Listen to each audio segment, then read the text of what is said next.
Hello दोस्तों, स्वागत है आपका हमारे चैनल ऑनलाइन क्लासेस 2.0 में।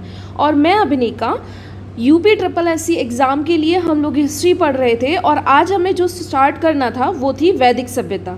इसके अंदर हमने सबसे पहले प्रागैतिहासिक काल देखा था और फिर उसके बाद हमने सिंधु सभ्यता, जो हमारी सिंधु घाटी सभ्यता थी, उसके बारे में पढ़ा था।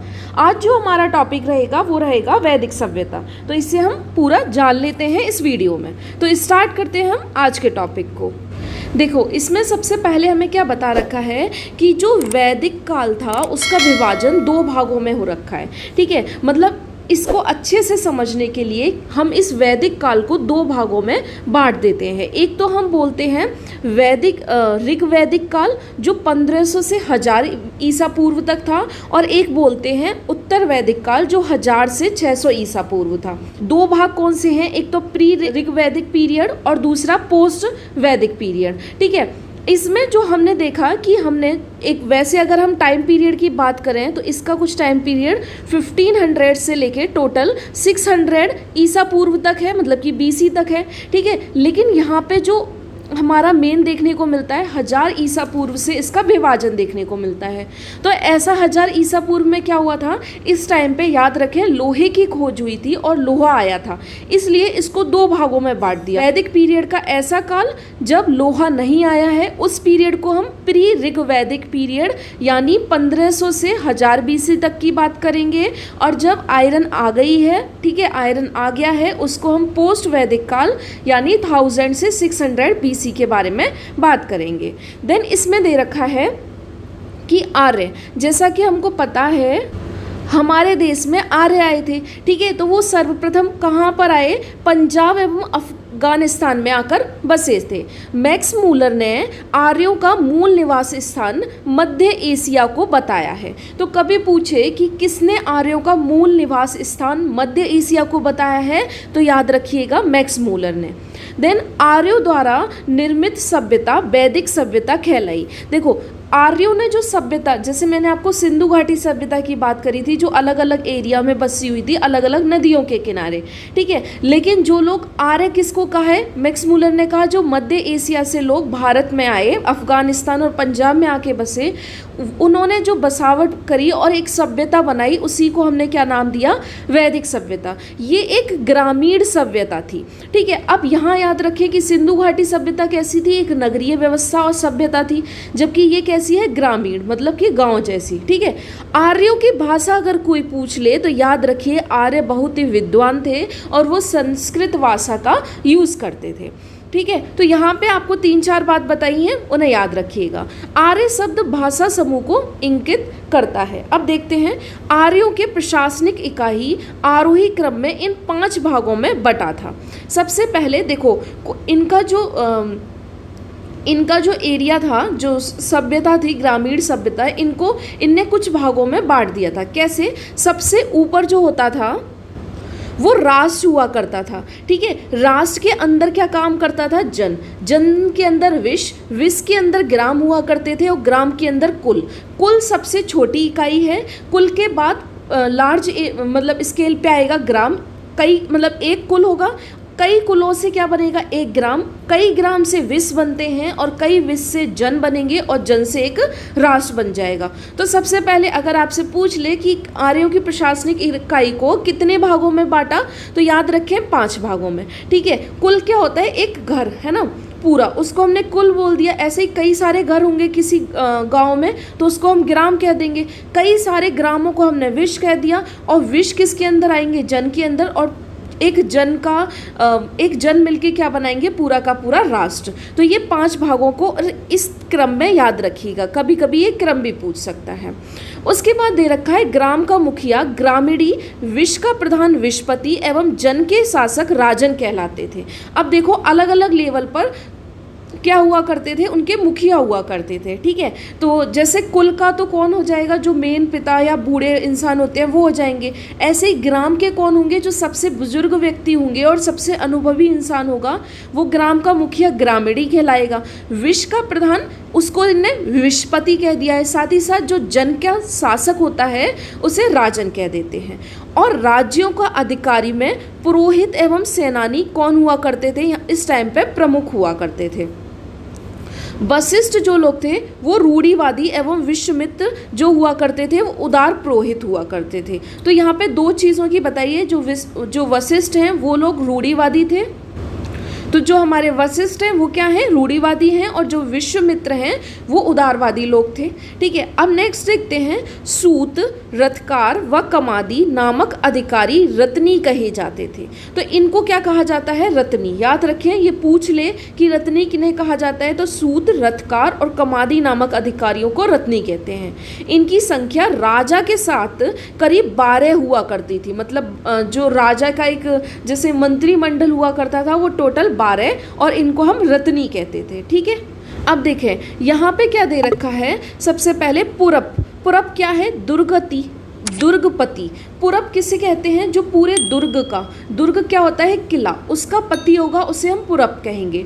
एवं स्पष्ट, जनता की गतिविधियों को देखने वाले जो गुप्तचर होते हैं ना, उनको हमने स्पष्ट कहते थे उस टाइम पे। ठीक है, गुप्तचर मतलब कि क्या जनता के बीच में चल रहा है वो जानकारी लाके देना, उसको हम स्पष्ट कहते हैं। साथ ही साथ पुरब कौन कहेगा, जो भी दुर्गपति होगा, उस किले का राजा या मेन अधिकारी होगा, उसे हम पुरब कहते हैं। एक हुआ करता था बाजपति। बाजपति किसे कहते थे, गोचर भूमि का अधिकारी होता था बाजपति। ठीक है, और जो साथ ही साथ जो उग्र हुआ करते थे वो अपराधियों को पकड़ने का कार्य करते थे। यानी इस टाइम की पुलिस का मतलब एक तरीके का उस टाइम पे वर्ड दे रखा था उग्र। ठीक है, तो याद रखना, अपराधियों को पकड़ने का कार्य कौन करते थे, उग्र। तो हमने यहाँ पे कुछ कुछ वर्ड याद किए, वो याद रखना। जैसे एक तो मेन ग्राम का मुखिया ग्रामीणी, दूसरा विश्व का प्रधान विशपति, ठीक है, और जन का शासक राजन। वहीं पे आपको याद रखना है, वशिष्ठ जो होंगे वो रूढ़िवादी होंगे, विश्वामित्र जो होंगे उदार पुरोहित होंगे। सूत, रथकार, कमादी जो कि टोटल मिलकर 12 राजा के साथ हुआ करते थे। ठीक है, इन अधिकारियों को हम रत्नी कहते थे। पुरब कौन होगा, जो दुर्ग का पति होगा, दुर्गपति होगा। जबकि स्पष्ट जो हुआ करते थे वो उस टाइम के गुप्तचर हुआ करते थे। बाजपति को हमने गोचर भूमि का अधिकारी कहा था। जबकि जो उग्र लोग होते थे वो कौन कहलाते थे, जो अपराधियों को पकड़ने का काम करते थे, उन्हें हम उग्र कहते हैं। ठीक है, अब नेक्स्ट दे रखा है, ऋग्वेद में किसी तरह का न्यायाधीशी का उल्लेख नहीं दे रखा कि कोई न्याय का अधिकारी होता था, ऐसा उल्लेख नहीं दे रखा। बस एक इंसान होता था उग्र, जो कि अपराधियों को पकड़ने का काम करता था। अब देखें, सभा और समिति, राजा को सलाह देने वाली संस्था थी। तो दो मेन संस्थाएं दे रखी हैं यहाँ पे, एक तो सभा है और समिति है। सबसे पहले सभा श्रेष्ठ एवं संभ्रांत लोगों की संस्था थी। मतलब जो सभा में लोग होते थे वो राजा के मेन अधिकारी और उसकी जो मंत्रिमंडल में शामिल लोग होते थे वो होते थे। जबकि समिति जो होती थी वो सामान्य जनता होती थी। सामान्य जनता का क्या करते थे, प्रतिनिधित्व करते थे। यानी मतलब कि जैसे कुछ लोग आके जो सामान्य लोग हैं उनकी बात को रखते थे, वो हुआ करती थी समिति। जबकि सभा क्या होती थी, जिसमें मंत्रिमंडल के लोग हुआ करते थे जो राजा को सलाह दिया करते थे। तो याद रखें, उस टाइम पे दो व्यवस्था थी, एक सभा हुआ करती थी, दूसरी समिति। इसके अध्यक्ष याद रखें, ये जो समिति होती है ना, मतलब कि इसमें समिति में क्या हो रहा है कि जो पूरा एक, जैसे आप समझ लीजिए एक जन है जिसका राजन होगा, ठीक है, उस जन में से कुछ लोग प्रतिनिधित्व करेंगे सामान्य लोगों का, और उस समिति का जो अध्यक्ष होगा वो क्या कहलाया जाता था, ईशान कहा जाता था। तो याद रखिएगा, पूछ ले कि ईशान किसे कहा जाता था, जो समिति होती थी उसका जो मेन अध्यक्ष होता था उसे हम ईशान कहते थे। जबकि स्त्रियां सभा एवं समितियों में भाग ले सकती थी। इस वैदिक पीरियड में ये भी याद रखें कि ऐसा नहीं था कि स्त्रियां सभा और समिति में भाग ना ले सके, वो ले सकती थी। युद्ध के कबीले का नेतृत्व राजा करता था, ठीक है। और युद्ध के लिए उस टाइम पे किस वर्ड का यूज़ किया गया है, तो मेन वर्ड याद रखें, गवस्टी। युद्ध का आरंभ करना या युद्ध पे जाना, युद्ध के लिए जो वर्ड का यूज़ किया गया है उसे गविष्टि यूज़ किया गया है, ठीक है। अच्छा, अब इसका भी मतलब आप जानेंगे, गविष्टि का मतलब क्यों, जिसका अर्थ क्या होता है, गायों की खोज। देखो, उस टाइम पे कुछ महंगी चीज़ें होती तो नहीं थी, लेकिन पहले एक दूसरे की क्या मतलब कि चुराया जाता था, एक तरीके से गाय एक दूसरे की बंधक बना ली जाती थी, जिनको छुड़ाने के लिए युद्ध होते थे, इसलिए इसका नाम गवस्टी है और गायों की खोज जिसका अर्थ है। ठीक है, तो याद रखें जो ऋग्वैदिक पीरियड में हमारा युद्ध के लिए जो वर्ड का यूज़ किया गया है वो किया गया है गवस्टी।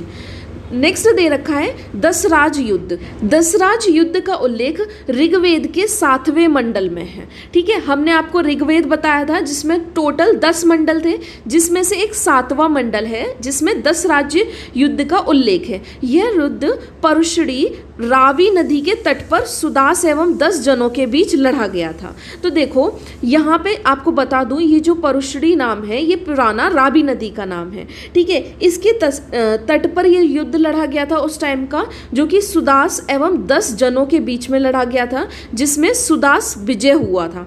तो याद रखें सबसे पहले दसराज्य युद्ध का उल्लेख किस में दे रखा है, तो ऋग्वेद के 7वें मंडल में। साथ ही साथ ये किस नदी के किनारे लड़ा गया, तो आप याद रखें परुशड़ी, जो कि रावी नदी को कहते हैं आज की, और किस किस के बीच में हुआ था, सुदास एवं 10 जनों के बीच में, जिसमें से सुदास की विजय हुई थी।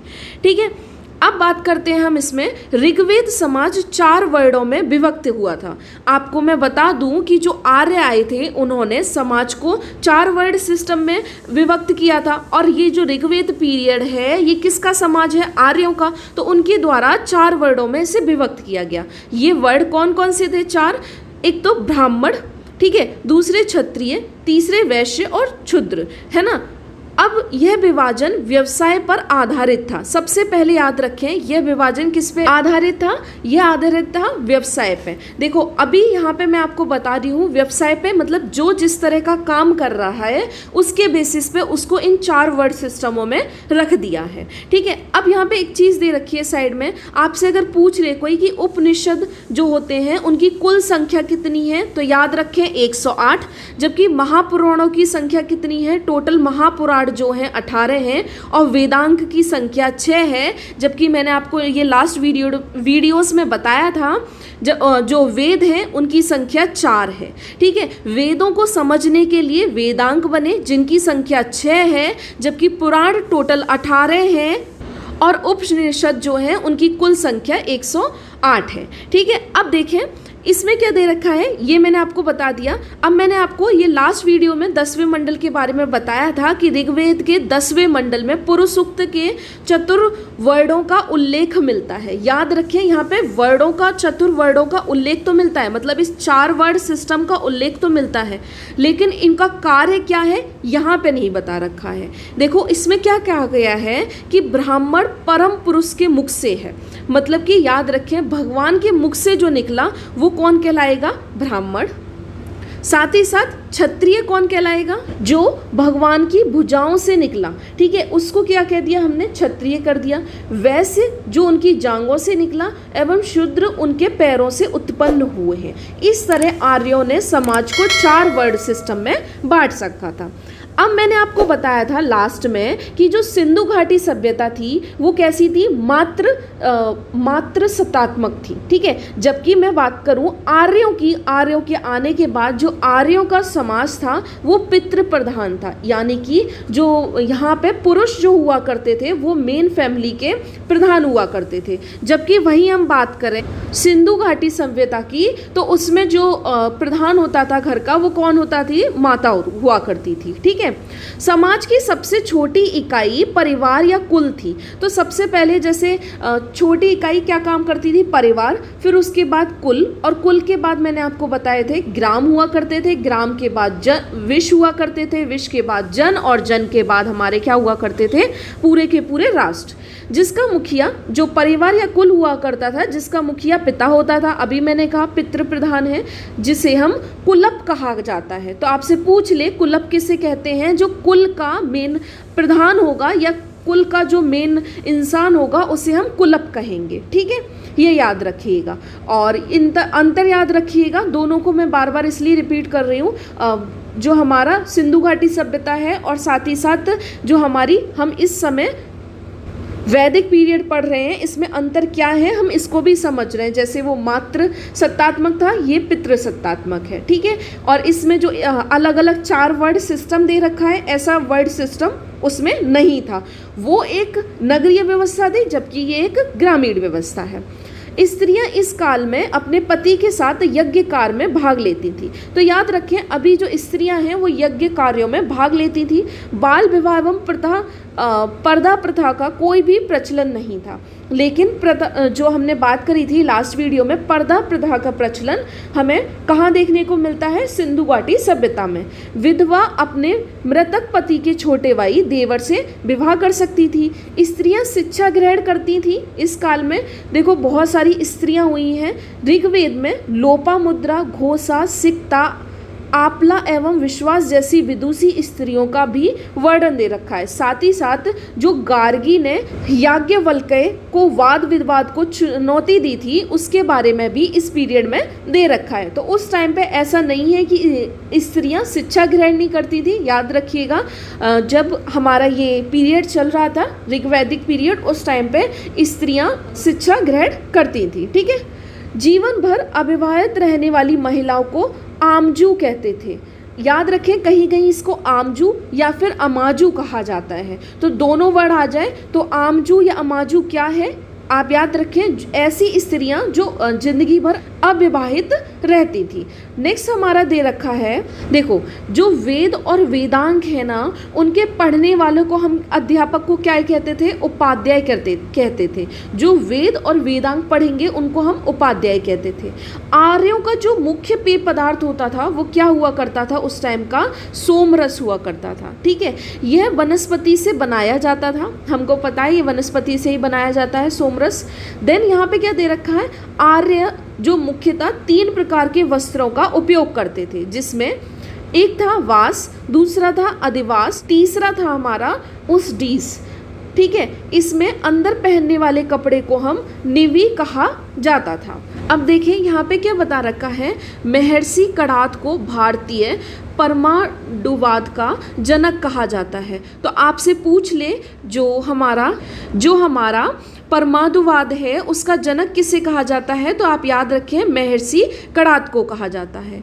आर्यों के मनोरंजन के मुख्य साधन क्या हुआ करते थे उस टाइम के? संगीत, रथ दौड़, घुड़दौड़ एवं जो हमारी धुत क्रीड़ा होती है वो हुआ करते थे। आर्यों का उस टाइम का मुख्य व्यवसाय है पशुपालन एवं कृषि। जैसा कि मैंने बताया था, कृषि तो नवपाषाण काल में ही विकसित हो गई थी। तो इनका जो मुख्य व्यवसाय है, एक तो पशु का पालन करना और साथ ही साथ कृषि। गाय को उस टाइम पे अधन्य माना गया है, ठीक है। अधन्य ना मारे जाने योग्य वाले पशु की श्रेणी में रखा गया है, ठीक है। तो ये हमारा वैदिक पीरियड से है कि गायों को ना मारा जाए, इसीलिए गाय को अधन्य यानी कि ना मारे जाने योग्य पशु की श्रेणी में रखा गया है।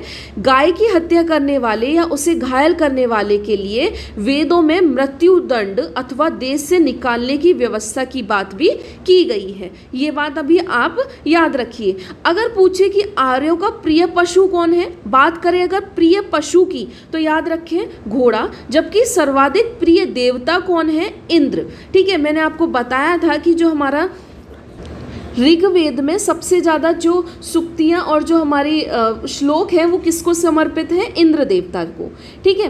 तो इनका आर्यों का प्रिय पशु घोड़ा है, जबकि प्रिय देवता इंद्र थे। वहीं आर्य द्वारा खोजी गई धातु कौन सी थी? लोहा थी। आपसे पूछ ले कौन सी आर्यों ने खोजी धातु, तो याद रखें लोहा। सबसे पहले मैंने कहा था प्रयोग की गई धातु कौन सी थी, तो आपको पता होगा सबसे पहले जो प्रयोग की गई थी धातु तांबा, ठीक है। और फिर उसके बाद हमने क्या देखा, जो सिंधु घाटी सभ्यता थी उन लोगों ने किसका यूज किया? कांस्य का। तो फिर आ गई कांस्य, और देन कौन सी हमने देखा? आर्यों ने जिसको खोजा है वो हमारी लोहा है, जिसे श्याम अयस कहा जाता था। उस टाइम पे इसको क्या कहते थे? श्याम अयस, ठीक है। तो ये भी वर्ड याद रखना कि लोहा या फिर श्याम अयस किसे कहते हैं? उस टाइम पे लोहे को कहते थे। तांबे को लोहित अयस कहा जाता था। व्यापार हेतु दूर दूर तक जाने वाले व्यक्ति को पड़ी कहते थे। तो याद रखें, एक मैंने लास्ट किसी पेपर में ऐसा देख रखा है कि पड़ी किसे कहा जाता है, तो पड़ी जो व्यवसायी होता है, जो व्यापार करने वाला होता है, ठीक है, उसको पड़ी कहते हैं। यार इसको बहुत अच्छे से याद रखिएगा। लेन देन में वस्तु विनिमय की प्रणाली प्रचलित थी, मतलब कि जो उस टाइम पे लेन देन चलता था ना, तो वो कॉइन्स के थ्रू नहीं चलता था, एक चीज़ के बदले दूसरी चीज़ दी जाती थी। जैसे यहाँ से अनाज गया तो वहाँ से चावल मिला, इस तरह वस्तु विनिमय की प्रणाली प्रचलित थी। ऋण देकर ब्याज देने वाले व्यक्ति को बैंक नोट या फिर सूदखोर कहा जाता था।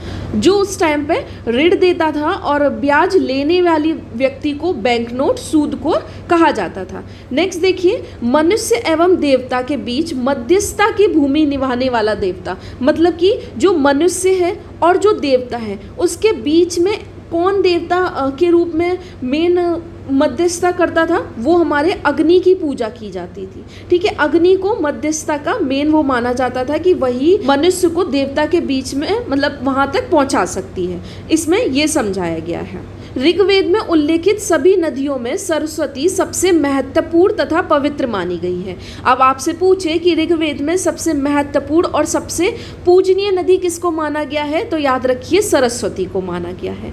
ठीक है, ऋग्वेद में गंगा का एक बार और यमुना का उल्लेख 3 बार हुआ है। तो अब नदियों की बात कर रही हूँ मैं, तो नदियों में सबसे पहले याद रखें कि आपसे पूछ ले कि ऋग्वेद में उल्लेखित सभी नदियों में सबसे ज़्यादा महत्वपूर्ण और सबसे पवित्र कौन सी है, तब आप कहेंगे सरस्वती। जबकि पूछ ले कि गंगा का ऋग्वेद में उल्लेख है, तो आप कहेंगे यस, इसका उल्लेख सिर्फ 1 बार है, जबकि यमुना नदी का उल्लेख 3 बार है। इसमें सिंधु नदी का उल्लेख सर्वाधिक बार हुआ है।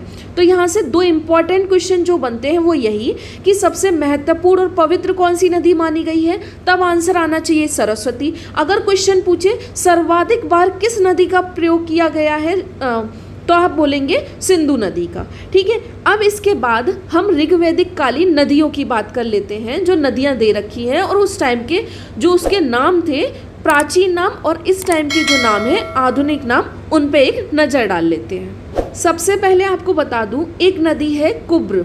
ठीक है, ये आधुनिक नाम इसका कुर्रम है, ये आपको याद रखना पड़ेगा। कुभा जो है आज के टाइम पे इसको हम काबुल नदी के नाम से जानते हैं। वितस्ता, जो वितस्ता थी उसको आज हम झेलम के नाम से जानते हैं। आस्किनी चिनाब नदी का नाम है, जबकि परुशड़ी मैंने आपको पहले भी बताया रावी नदी का नाम है, जबकि सतुर्थी सतलज नदी का नाम है। विपासा आज की व्यास नदी है। सदा नीरा गंडक नदी है, और जो हमारी द्रसदती है उसे आज हम घग्गर नदी कहते हैं। गोमती जो आधुनिक नाम आज का हमारा गोमल है, जबकि सुवस्तु स्वात है। इसमें जो आपको मेन याद रखनी है, एक तो आपको विपासा नदी याद रखनी है, जिसको हम आज का नाम व्यास है, आपको विपासा व्यास याद हो जाएगा, लगभग एक सा है। साथ ही साथ आपको कुभा याद रखनी है, काबुल नदी। ठीक है, वितस्ता तो जरूर ही याद रखिएगा। आज की झेलम नदी को हम, पुराना नाम जो था वो झेलम का वितस्ता था। जो आस्किनी नाम है वो चिनाब नदी का याद रखिएगा, और जो परुशड़ी नाम है वो रावी नदी का याद रखिएगा। साथ ही साथ जो उस टाइम पे सतुर्दी कहलाई जाती थी और जिसका नाम आज क्या है, सतलज है। तो ये कुछ इंपॉर्टेंट नदियां हैं जिनके नाम आपको याद रखने हैं। अब नेक्स्ट वीडियो में हम उत्तर वैदिक काल के बारे में पढ़ेंगे। इसके अंदर हमने सारा जो प्री ऋग्वैदिक पीरियड है उसके बारे में जाना, और किसको क्या कहते थे, और पुरानी नदियों के नाम क्या थे, और यहाँ की किस तरह की व्यवस्था थी, युद्ध को क्या कहा जाता था, इस सब के बारे में जाना है। नेक्स्ट वीडियो में उत्तर वैदिक काल के बारे में, और फिर एक बार पूरा वैदिक पीरियड जो प्री ऋग्वैदिक पीरियड होगा और पोस्ट ऋग्वैदिक, उसको एक बार रिवाइज किया जाएगा, और हमारा फिर ये ऋग्वैदिक पीरियड का लेक्चर भी खत्म हो जाएगा। और आपको अगर हमारे वीडियोस पसंद आ रहे हो तो please like share and comment करें। और हाँ, अभी तक आपने हमारे चैनल को सब्सक्राइब ना किया हो तो हमारे चैनल को सब्सक्राइब कर लें, और बेल आइकन को भी ज़रूर हिट करें, ताकि आने वाले वीडियोज़ के सभी नोटिफिकेशन आपको मिल सकें। Thank you so much.